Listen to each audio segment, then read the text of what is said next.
The mountains of Laconia still rise above the Eurotas Valley, and olive trees still grow on the hillsides where Spartan warriors once trained.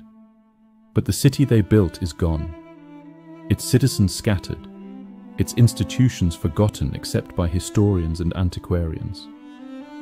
Nature has reclaimed much of what human ambition once carved from the landscape, and the eternal silence of the mountains has replaced the clash of bronze and the sound of marching feet.